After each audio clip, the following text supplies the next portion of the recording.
Have you ever used gaming to learn a language? I am guilty of that. I love gaming. I've been playing a lot, especially since COVID, and I really enjoy it. Mostly I play in English, but sometimes I'm like, come on, you're a couch polyglot. You should use different languages. And I've played some games in Italian or French, and this wasn't a problem at all. Just occasional words I didn't know, but I did fine. But whenever I try to play a game in Russian, because my level is like lower intermediate, I guess, right now, it's just too difficult, right? And there's no way for me to look up words or anything. It's just that it's a game that it's just meant to be played and not meant to be used for language learning. So if you're more advanced, you'll be fine. But if you're like lower intermediate, you'll have more issues. And in today's video, I want to talk about Speechbound, which is actually a very fun game, but which is designed for you to practice, improve, and learn a language. And it's not like Duolingo or some other app that's like gamified but sort of boring. This is an actual game that's a lot of fun. And this is from a friend of mine, Manu. I'll leave you his channel below. This is not sponsored, but when he told me about his idea, I was like, can I please test this game? And he was like, sure. And so I tested the game. This is what you're going to see on the video. I hope you enjoy it, and please let me know in case you have any questions.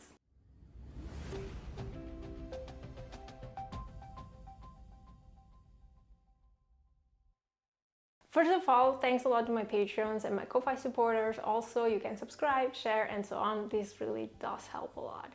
So let's get started with the game. At the start of the game, you need to choose two languages. What's your native language and what language you're learning. I would have loved to choose Japanese because at the beginning it will be very basic, but in this demo version, it's not available yet. But in the future, when the game does go live, I will love to choose Japanese and English, for instance, or Japanese and Spanish.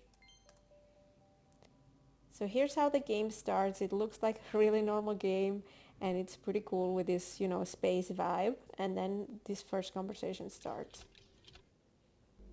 Zero. Estamos a punto de llegar a la luna de Babel. We're about to arrive at Babel Moon. ¿Estás emocionado de ver a tu papá otra vez? Are you excited to see your father again? You can always translate, make it slower with, this snail Lo siento, button. no entiendo. Sorry, I don't understand. So as you can see, if you're stuck with a certain sentence, you can always translate it back and forth, and you can listen to it several times, and that does help a lot. And that's something, for instance, that you cannot do with, let's say, Ori and the Blind Forest or a normal game, right? This is designed for you to learn a language. We should check the cargo hold. Something there might help. I skipped a bit and now we're exploring a little bit because there has been an alien attack and so I'm looking for something and I just found a weapon. ¡Qué chido! Una espada. Cool. Debería poder romper esa baba rara.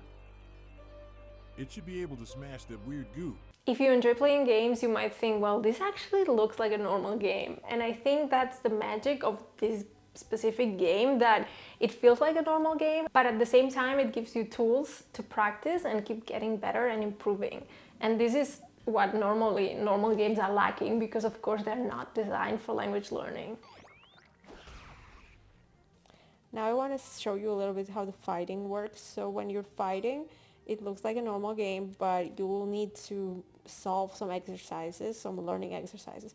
This looks, of course, extremely easy, but just imagine instead of English, you have, for instance, Japanese. But because it's a demo, right now I'm just using English and Spanish, which in that regard, it might make it a little boring because I know both languages very well. So, of course, I know what a table is. But still, it's a good way to test it, and I'm really looking forward to the Japanese version. And I made a mistake on purpose to see what would happen. And of course, when I get attacked, then I get more hurt when I've made a mistake, right?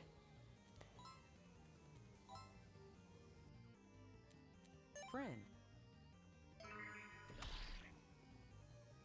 You can also heal yourself, so you have objects, and for instance here, bread, apple, just imagine in your target language, for instance, I don't know, Russian, Japanese, Korean.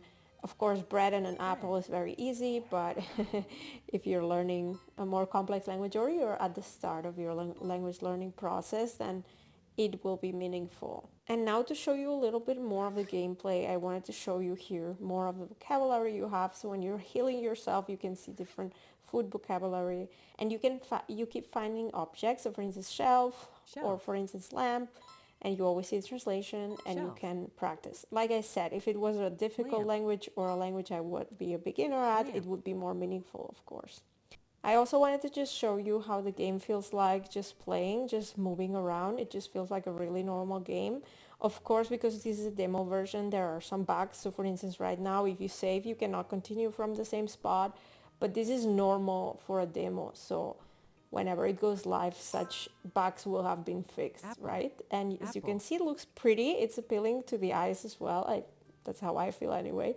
I enjoyed testing it, and I hope you enjoyed watching this video. Please let me know what you thought in the comment section, and if you want to support Manu with his game, you can follow his channel. I'll leave you all the details below. If you follow him, you'll be able to get updates and know when the game will be launched and so on.